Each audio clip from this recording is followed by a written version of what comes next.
Greetings, salutations. Thanks for coming back. I wanted to take a little extra time to do a full review of the Blackberry Keyone. As you can see, I did get the case for it. Kind of a leatherish looking case. It protects mostly. Most of it, it's got, it's open at the top because of the microphone plugs at the top. So, but it's nice. It's kind of a nice rubbery kind of thing, but it keeps you protected. So I did get a case for it. And I didn't have a chance to show you when I unboxed it, but the fingerprint scanner on this thing on the front, if I can get my thumb on it while not looking at it, comes right on. So it works pretty good. The display is very bright. Let me get to the few things I heard about this phone. One, that the screen was not very bright. I run it at about 35% brightness, and it is plenty bright enough unless you go outside, and then I kick it up, but I've never had to go above 70%, even outside, so I don't know what those people were talking about. The other thing was the speaker, which is on the bottom. Plenty loud enough. I run it about half for most of the needs that I have. So, for me, it is a great price for that. The cameras work fine on it. There's no real problem with it. It did get the update from Android 7 to Android 8, so it is running Android 8. And the last security patch that I got for this phone was February of 2019. So it's not up to date per se with the security one. I would have thought BlackBerry would have done a little better job with that, but other than that, it works good. The physical keyboard I love, and it's also a mouse trackpad in the bottom. You can do things like that. It's just really pretty sweet. All in all, and it's got fast charge USB-C. I have to say, this is much better than the Pixel XL that I have. If you hear a cat meowing, there's my cat's in the room. Because the Pixel, while it has a much bigger screen, because it's got that very weak battery, in my opinion, I have to keep the battery case on it, and it's much heavier. It's got much more weight to it. The Essential phone is a form factor is pretty nicer. It's a slightly bigger screen because of the keyboard. But of course, I told you I was having cellular connection. I checked the other day. It seems to be working pretty good. But both those phones are still getting updates. But this phone right here is really kind of surpassed what I thought it would do. Now, it's only got 3 gigs of RAM, I think. And I have noticed if you have more than 10 windows open, somewhere between 8 to 10 opened apps going in the back. I say windows, but I meant apps. It'll start to slow down. I just clear out what I was doing and then go back to what I'm doing, and I'm fine. So you got to remember this is a 2-year-old phone with only 3 gigs of RAM. It's not going to be the fastest, but like I said, that happens maybe twice a week at the most. And I'm a heavy user with this. I got to tell you though, the battery in this thing, amazing. I can go, I think I went 5.5 hours straight watching videos and doing stuff on my phone. Strictly 5 hours straight on the phone. And I still had 38% battery left.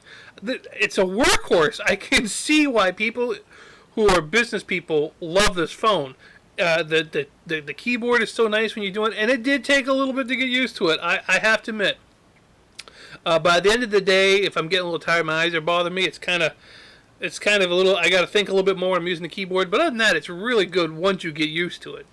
And you got to force yourself not to go to the on-screen keyboard, because it's so easy to go back to old habits. But really, just a great phone. And you can buy these now, still brand new in the box. I showed you mine. Excuse me. For a really good price. There's no reason not to get this one. Unless, you're got to have the latest and the newest. I've mentioned this in all these phones where I get the Pixel XL, the Essential phone, and this phone.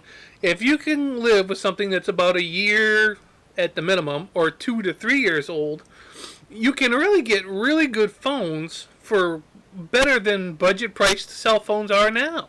I mean, that's the thing about flagship phones. They come and go so fast now that they don't keep their value very long. So you can pick them up relatively cheap. And this is a prime example. This is a great phone. Now, I would love the Key 2 because I hear the Key 2's got a slightly bigger keyboard, plus it had more RAM, and it'll be a newer version. But I think there's going to be a Key 3 if I'm not mistaken. And I would really like to just go from this right to the Key 3, but that's probably going to be $700. You know how it is. But I've always been a fan of BlackBerry. It works good. Cameras, no issues. I didn't have any problem taking photographs with it. Speaker's nice and loud. Screen is certainly bright enough. I mean, if you look on the screen right now, and let me check. Let's see. I'm probably about 35-40% brightness, right about. And look at that. I mean, you can see that is a very, and of course the keyboard lights up. It's a very, very bright display. So I don't know what people were having problems with that phone.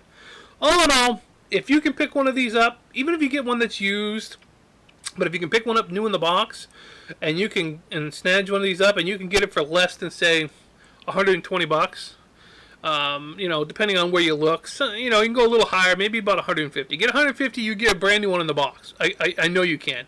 Look around, you will find one brand new in the box. And if you get it, it's just amazing. It's a great phone, and I've really enjoyed my time with it. I gave a little extra time on it because I wanted to make sure that it was doing everything I wanted to do. I ran all my social media apps, no problem. I even downloaded a couple games and tried it. I'm not a big gamer on my phone, but I do like some of the older games, the arcade games. So I put a couple of those on there. It runs just fine. It does your Facebook, your Instagram, YouTube's no problem, Netflix is no problem. Amazon Prime, it plays music on there just fine for that if you need to do that. It's just a really good phone. So I know a couple of you had some questions that were real interested in this one. This is one of the better phones I've gotten this year. Like I said, it's the Essential phone would be my favorite phone, but with the issues I was having with it, it really you got to take that into consideration. It could just be the phone that I got. It seems to be working fine now, by the way. The Pixel XL, while it's a great phone, I'm not as thrilled with it as a lot of people were. I don't know. I think that whole Pixel phone thing is kind of overrated. And the new version they got out, the Pixel 4 there, I'm not hearing a lot of great things about it. And so you can't believe the hype is what I'm saying.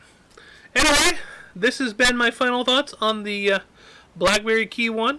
I think you should pick one up, especially if you need something that just does everything you want to do and you're not so dead set on having brand new. There's nothing wrong with this. Get yourself a good case for it, and I'm sure it'll give you years of service.